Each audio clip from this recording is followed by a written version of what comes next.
ఆంధ్రప్రదేశ్లో వైసీపీ ఓటమి చవిచూడడంతో వైసీపీ నుంచి గెలిచినటువంటి నలుగురు ఎంపీలలో ఒక ఎంపీ కట్టప్పగా మారి జగన్మోహన్ రెడ్డికి వెన్నుపోటు పొడవబోతున్నట్లుగా, ఆ ఎంపీ వైసీపీని వీడి భారతీయ జనతా పార్టీలో చేరబోతున్నట్లుగా ఇప్పటికే అమిత్ షా గారితో డైరెక్ట్గా ఆ ఎంపీ టచ్లోకి వెళ్ళిపోయినట్లుగా ఒక వార్త ఇప్పుడు సోషల్ మీడియాలో చక్కర్లు కొడుతున్న నేపథ్యంలో, ఇంతకీ ఆ ఎంపీ ఎవరు, ఆ ఎంపీ ఎందుకు కట్టప్పగా మారారు, ఎందుకు జగన్మోహన్ రెడ్డికి వెన్నుపోటు పొడవబోతున్నారు అనే అంశానికి సంబంధించి మనం విశ్లేషణ చేసుకునేటువంటి ప్రయత్నం చేద్దాం. ప్రస్తుతం మనతో పాటు ఉన్నారు తెలుగుదేశం పార్టీ అధికార ప్రతినిధి సూర్యదేవర్ లత గారు. లత గారితో మాట్లాడు. లత గారు నమస్తే అండి. నమస్తే. మొన్న ఆంధ్రప్రదేశ్లో వైసీపీ ఘోరంగా ఓడిపోయిన తరువాత వైసీపీ నుంచి గెలిచినటువంటి నలుగురు ఎంపీల్లో ఒక ఎంపీ కట్టప్పగా మారి జగన్మోహన్ రెడ్డికి వెన్నుపోటు పొడవబోతున్నారని, వారు వైసీపీని వీడి ఇప్పుడు భారతీయ జనతా పార్టీలో చేరేందుకు సిద్ధమయ్యారని, అందుకోసం అమిత్ షా గారితో ఆ ఎంపీ టచ్లోకి వెళ్ళారు అంటూ ఇప్పుడు ఒక వార్త సోషల్ మీడియాలో చక్కర్లు కొడుతూ ఉంది.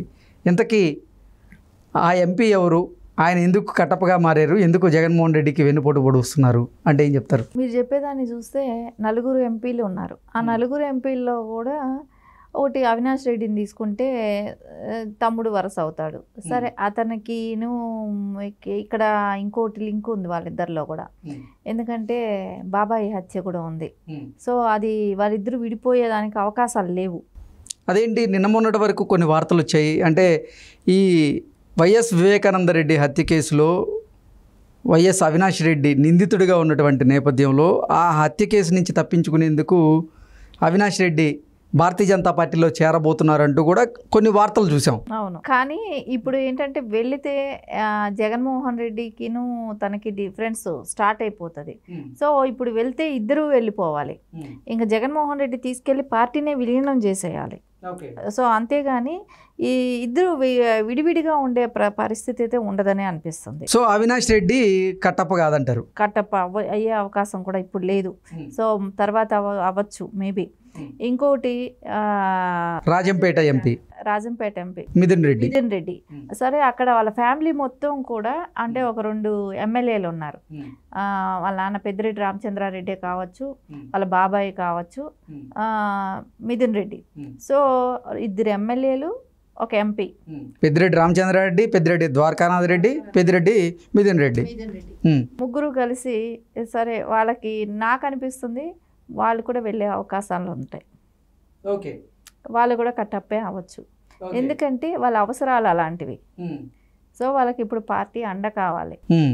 అంటే వాళ్ళ ఆస్తులను కాపాడుకునేందుకు వాళ్ళు వైసీపీని వీడి భారతీయ జనతా పార్టీలో చేరే అవకాశం ఉందంటారా? ఖచ్చితంగా ఉంటుంది.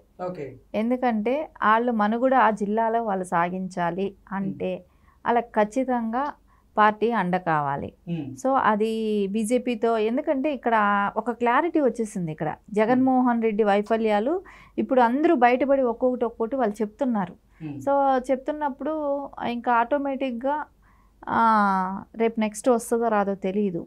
సో ఇప్పుడు ఈ పార్టీలో ఉంటే మనకు ఇబ్బందులేమో. సో ఖచ్చితంగా మనకు ఒక ప్లాట్ఫామ్ కావాలి. సెంటర్లో సపోర్ట్ కావాలనో కానివ్వండి, సెంటర్లో మనకు ఏదైనా పనులు చేసుకోవాలనో కానివ్వండి, ఏ దేనికైనా కూడా. సో మనం అటు మారిపోతే పోతుంది అనే ఆలోచన కూడా వాళ్ళకు ఉండొచ్చు. సో ఇంకా అక్కడే ఉంటారా అంటే అది కూడా ఉండరు. ఎందుకంటే ఆయనకి గతంలో మళ్ళీ కాంగ్రెస్ అనుబంధం ఉంది. సో పెద్దిరెడ్డి గారికి. సో మళ్ళీ కాంగ్రెస్ కూడా వెళ్ళిపోవచ్చు. కానీ నేను అనుకుంటా వైసీపీతో అయితే ఉండటం అయితే కష్టమే ఆయనకి. ఇక మీదట వైసీపీతో ఉండటం కష్టమే ఇప్పుడు. కానీ జగన్మోహన్ రెడ్డికి అలాగే పెద్దిరెడ్డి కుటుంబానికి మంచి సత్సంబంధాలు ఉన్నాయి కదా. ఈ అంటే పార్టీకి అవసరమైన సమయంలో ఆయన అండగా నిలబడకుండా పార్టీని వెళ్ళేటువంటి అవకాశం ఉంటుందంటారా? ఇక్కడ ఎవరి అవసరాలు వాళ్ళవి, ఎవరి రాజకీయం వాళ్ళది. ఎవరికి అవకాశం వస్తే వాళ్ళు తప్పించుకుంటారు. సో అందరూ ఒకటే దీని మీద ఉన్న వాళ్ళే కదా. సో పెద్దిరెడ్డి కుటుంబం ఇప్పుడు కట్టప్పగా మారి జగన్మోహన్ రెడ్డిని వెన్నుపోట పొడిచే అవకాశం అయితే ఉందంటారు? ఖచ్చితంగా ఉంటుంది. అది మీరు రాసి పెట్టుకొని నేను చెప్తున్నాను. ఫస్ట్ వాళ్ళే వెళ్ళిపోతారు. సో ఇప్పుడు బీజేపీతో ఉన్న నెక్స్ట్ కాంగ్రెస్ లేకైనా వెళ్ళిపోతారు. సో ఎందుకంటే ఇక మీదట జగన్మోహన్ రెడ్డి అంటే చూసారు, ఈ టర్మ్ చూసేసారు, ఈయన పరిపాలనా విధానం ఎలా ఉంది, ఈయన ఎలా చేస్తున్నాడు, ఏం చేస్తున్నాడు, ఇక్కడ ఏమైనా రాష్ట్రంలో ఇంకా ప్రజలు ఏమైనా నమ్మే అవకాశాలు ఉన్నాయి. వింటే చూస్తే ఎక్కడ క్లియర్గా కనపడుతుంది, ఎక్కడ ఎవరికి అవకాశాలు కనపడటం లేదు, కనుచూప మేర కనపడటంలా. సో అందుకని వాళ్ళకి బెటర్ ఆప్షన్ చూసుకుంటారు ఇక్కడ. సో వాళ్ళకి అది అవకాశాలు కూడా ఉన్నాయి. అంటే పెద్దిరెడ్డి మిథున్ రెడ్డి ఇప్పటికే అమిత్ షా గారితో డైరెక్ట్గా టచ్లోకి వెళ్ళిపోయారని అనుకోవచ్చు అయితే మనం. వెళ్ళే ఉంటారు ఈ పాటికే. ఇంకోటి గురుమూర్తి గారు అంటే Tirupati Lok Sabha MP, Tirupati MP. So ఆయన వచ్చి ఏదో ఫిజియోథెరపీ డాక్టర్గా ఆయన ఏదో పాదయాత్ర చేసినప్పుడు ఆయనతో తిరిగాడు అని అంటారు. సో ఆయనకేం లొసుగులు ఉన్నాయో, రేపు పొద్దున ఆయన పరిస్థితి ఏంటో, సో గ్రాటిట్యూషన్ కోసం ఉంటాడా, సో వెళ్ళిపోతాడా అనేది ఇక్కడ నమ్మలేము. రాజకీయాలు అవకాశాలు ఎప్పుడూ కూడా ఎవరికి అవకాశం వస్తే వాళ్ళు వెళ్ళిపోతూ ఉంటారు. సో అది అంటే రాజకీయాల్లో కృతజ్ఞత అనేది ఉండదు అంటారు. అదే కదా చెప్తారు, శాశ్వత శత్రువులు ఉండరు, శాశ్వత మిత్రులు ఉండరు అంటారు కదా. సో ఎవరి అవకాశాలు వాళ్ళవి. సో కాకపోతే కొంచెం టైం పడుతుంది అంతేగాని అక్కడ అంత నమ్మకంగా అనేది ఇప్పుడప్పుడే చెప్పలేని విషయం గురుమూర్తి గారి విషయం వస్తే. ఎందుకంటే ఆయన ఒక డాక్టర్గా ఉన్న వ్యక్తికి నాకు నమ్మి ఇచ్చాడు అనే దానికి ఇంకొద్ది రోజులు టైం పట్టచ్చు. మళ్ళీ పార్టీ ఎదగకపోతే, పార్టీలో డెవలప్మెంట్స్ ఏమీ తెలియకపోతే, సో ఇక్కడ నేను ఎంపీగా ఉండి కూడా నా కెరియర్ పాడైపోతుంది, సో నేను వేరే పార్టీలో జాయిన్ అయ్యి నా కెరియర్ని నేను బిల్డ్ చేసుకోవాలనుకున్నప్పుడు డెఫినెట్గా ఆయన కూడా మారిపోతాడు. కాకపోతే కొంచెం టైం పడుతుంది. నెక్స్ట్ తనుజారాణి, అరకు లోక్సభ.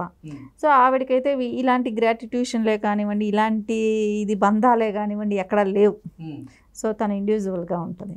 సో తను అంటే వైసీపీ పార్టీ మూలాన గెలిచి ఉండొచ్చు, అంటే ఆ బీఫామ్తో గెలిచి ఉంటుందే కానీ సో ఖచ్చితంగా ఆవిడకి వచ్చి మారిపోయే అవకాశం ఆవిడకి స్పష్టంగానే ఉంటుంది. అంటే మొన్న ఇటువంటి వార్తలు వస్తున్న నేపథ్యంలోనే తనుజారాణి గారు ఒక ప్రెస్ మీట్ పెట్టారు. నేను వైసీపీని వీడి వెళ్ళేటువంటి పరిస్థితి అయితే లేదు, నేను వెళ్ళను, నేను జగన్మోహన్ రెడ్డికి కృతజ్ఞతరాలుగా ఉంటాను అంటూ కూడా ఆవిడ చెప్పడం జరిగింది. అంటే ఇలాంటి వాళ్ళని చాలా మందిని చూసాం. పొద్దున చెప్పి సాయంత్రం వేరే పార్టీ కండువా కప్పుకున్న వాళ్ళని మనం గతంలో చాలా మందిని చూసాం. సో ఈ చెప్పే రాజకీయాలకన్నీ మనం నమ్మాల్సిన అవసరం లేదు. అంటే వీళ్ళు ఏమైనా వైసీపీలో నుంచే పుట్టారా అనుకుంటానికి కూడా కాదు కదా. వాళ్ళు గతంలో కాంగ్రెస్లో ఉన్నారు, మళ్ళా మారారు, ఇక్కడ ఒక బేస్ తెచ్చుకున్న వాళ్ళే. ఇప్పుడు పెద్దిరెడ్డి రామచంద్రారెడ్డి గారు కానీ ఇట్లాంటి వీళ్ళందరూ కూడా గతంలో కాంగ్రెస్లో ఉన్నవాళ్ళు. సో వాళ్ళకి పార్టీలు మారటం అలవాటే. సో ఇప్పుడు కొత్తగా వచ్చినది ఏమీ లేదు. సో ఇప్పుడు అవకాశం ప్రాబ్లమ్స్ అనేది చుట్టుముట్టినప్పుడు అవకాశాలు ఎత్తుక్కుంటా వెళ్ళిపోతారు. సో వాళ్ళైతే అదేలాగా తనుజారాణి అయినా కూడా వెళ్ళిపోతుంది. ఎందుకంటే పార్టీ నిర్వీర్యం అయిపోతుంది అని అనుకున్నప్పుడు, నేను ఒక ఎంపీగా ఉండి నాకు ఉన్న అవకాశాన్ని నేను వినియోగించుకోలేకపోతున్నాను అనుకున్నప్పుడు ఖచ్చితంగా వాళ్ళ చాయిస్ వాళ్ళు చూసుకుంటారు. అంటే మీరు చెప్పిన దాంట్లో ప్రకారంగా చూసుకున్నట్లయితే ఇప్పుడు పెద్దిరెడ్డి రామచంద్రారెడ్డి గారికి అలాగే పెద్దిరెడ్డి మిథున్ రెడ్డి గారికి మాత్రమే అమిత్ షా గారితో కొంచెం సత్సంబంధాలు ఉంటాయి కాబట్టి డైరెక్ట్గా వారు అమిత్ షా గారికి కాల్ చేసి మాట్లాడగలిగే ఆ పరిస్థితి ఉంటుంది. కానీ నిన్న మొన్న గెలిచినటువంటి గురుమూర్తి గారు కానివ్వండి, ఇక్కడ తనుజారాణి గారు కానివ్వండి, అంటే గురుమూర్తి గారు మొన్న ఉప ఎన్నికల్లో గెలిచారు, మళ్ళీ ఇప్పుడు సార్వత్రిక ఎన్నికల్లో గెలిచారు కాబట్టి కొంచెం సీనియర్ అని చెప్పుకోవచ్చు. తనుజారాణి గారు మొదటిసారి లోక్సభ నుంచి పోటీ చేస్తున్న నేపథ్యంలో అసలు అమిత్ షా గారికి పరిచయం ఉండేటువంటి పరిస్థితులు ఉంటాయంటారా? ఇటు తనుజారానికి కానీ అటు గురుమూర్తి గారికి కానీ. గురుమూర్తి గారు సెకండ్ టైం కదా. సెకండ్ టైం అంటే మొన్న అంటే ఉప ఎన్నికల్లో గెలిచింది కూడా చాలా వెళ్తారు కదా, పార్లమెంట్కి అయితే వెళ్తారు కదా. సో అక్కడ సత్సంబంధాలు ఉంటారు కదా. సో వాళ్ళ ఇన్ఫ్లుయెన్స్ కూడా ఉంటుంది కదా.